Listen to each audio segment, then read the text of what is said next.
Hi guys, I am Jennifer Musser. I'm a licensed massage therapist and a licensed physical therapist assistant. And today I'm going to teach you guys how to treat the trigger points between your shoulder blades. I'm going to use this is an AcuPoint ball. I got it online, and honestly I prefer a lacrosse ball because they're a little bit harder. This one's fairly soft. It's got some give to it. If you don't have a ball, don't worry. You can literally use anything. I just went to my fridge and looked for something round and I found a lime, and so you can also use that. So you can use whatever you've got at home. Okay, so I'm going to show you with the ball. I'm going to show you lying down first, and then I'll show you how to do it against a wall. So first, and this is the one that probably everybody knows, is to just put some pressure on the trigger points along the shoulder blade, right? That's kind of where we're going to start. So I just put the ball back there, lean back, and I want to be about a 4 out of 10 pain level. A 4 out of 10 is a good hurt still. It's not painful. If you start to use too much pressure, which in my opinion is for me a 5 out of 10, your body's going to upregulate. You're going to put your body in a state of defense, and your body's not going to relax. Your muscles aren't going to respond to that. So more pressure is not always better. I think it's better to be specific about where you are and just kind of hold those points to your level of comfort, and the muscles will cooperate. Okay, so you want to just kind of lean back on that ball, and I'm just kind of moving my hips and pushing myself up a little bit till I get to that point where it's a little more tender, and I found a good spot. So to get to the 4 out of 10, I'm going to take a deep breath in. Good. Every time I breathe out, I'm kind of letting my body settle into that ball a little bit, but only to the point where it's at a 4, okay? I don't want to go above that. So take another deep breath in.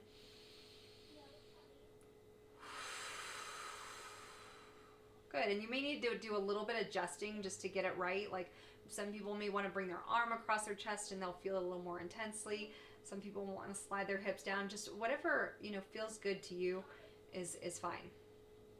Okay, so once you find that point, you can either go up and down over it, so just kind of move your body up and down. I would do that about 6 to 12 times. If you want to hold it, I would hold it for about 30 to 60 seconds, and then move on to another area. So now let's find a different area. So maybe I want to go a little bit higher because I have a lot of pain there. And so same thing. You're just going to take a deep breath. Let your body settle into it. Good. Another deep breath. Each time I'm breathing out again, I'm sinking a little more into it, and I'm also just trying to get a little more specific about where the center of that trigger point is, if that makes sense. Okay, so I'm at a 4 out of 10, and I'm just going to hold it this time.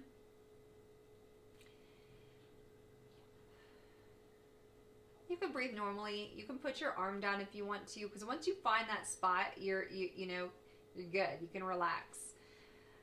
Okay, so that's how to treat the trigger point between your shoulder blade, but that's only half of it, and that's the least important half. So the second half is treating the serratus anterior. And serratus anterior, you can do it a couple of ways lying down. If you have the range of motion to bring your arm out, you can do that. And then you can actually just rest your hand on your head, and you can just hold it here. So you find an area of tenderness, which I have, and then I just hold that in place. Take the deep breath in, let it out. I do want to mention that you can get referral pattern of sensation down your arm and into your pinky and fourth finger. So don't be surprised by that. It's not a nerve, it's actually just a referral of that muscle. So that's okay. Don't be alarmed by that. Oh, I feel that good. So that's actually a little too much pressure for me. So I'm just going to lift myself up some, and good. So you can do the deep breathing until you get to a 4 out of 10, and then hold it for 30 to 60 seconds. Okay. You can do this in several areas because there's going to be more than one top fiber. So I'm going to show you how to do the trapezius in a standing position first. So you want to try to target the area between your shoulder blade right here and your spine. So I'm kind of trying to find anywhere along this area that's tender And you just place the ball back there. And then I have my feet probably a foot away from the wall, and I'm just kind of leaning into it.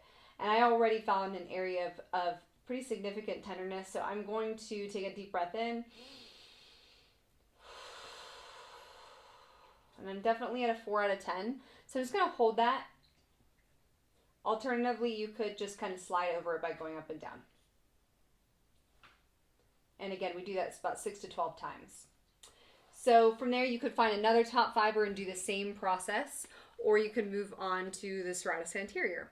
So with the serratus, there's a few different ways you can do it. You can slide your arm up the wall. If you have good range of motion, this might be a good option for you. I have the ball right here in my along my ribs. Remember, this muscle goes all the way, can go as far down as the 12th rib on some people, usually the 7th or 8th rib.